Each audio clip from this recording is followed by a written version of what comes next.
Move on सबसे best है। Acceptance and moving on.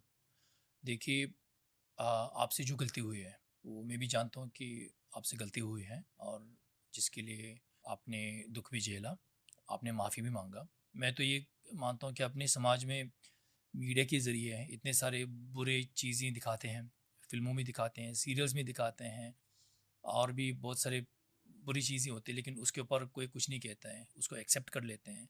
लेकिन खैर कोई बात नहीं, लेकिन आपसे ये कहूँगा कि लोग जो है बाय नेचर बुरे नहीं होते हैं, हालात उनको बुरा बना देते हैं। By nature we are neither, we are not bad people, we are not angry. Nature से नहीं है। हमारा जो नेचर है, हमारा जो स्वभाव है, वो बहुत ही एक्चुअली शुद्ध होता है। लेकिन टेम्पररीली जब हमारे अंदर डुअलिटी आती है, डुअलिटी, वो बहुत जन्मों से आ रहे हैं। ड्युअलिटी मतलब? डुअलिटी मतलब सब्जेक्ट एंड ऑब्जेक्ट, मैं और तुम। जब हमारे मन में एक मैं आता है तो तुम भी आता है। That is the opposite. जैसे अगर लेफ्ट है तो राइट भी होगा, सफ़ेद हो तो काला भी होगा।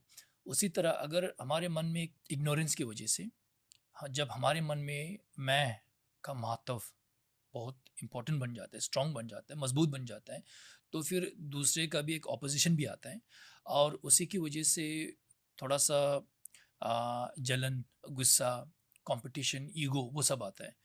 तो उस अभी अपने समाज में ये बहुत ही स्ट्रांग है, बहुत ही मजबूत है। सब लोग अपने आप को बहुत ही महत्व, इम्पोर्टेंस दे रहे हैं। पहले ज़माने में नहीं होता था, और उसी की वजह से लोग कभी कभी दूसरों का बुरा करते हैं, बुरा चाहते हैं दूसरों को। इसलिए मैं हमेशा कहता हूँ, आ, अगर आप आध्यात्मिकता के राह पर चलते हैं तो आपको मैं और तुम को मिटाना होता है।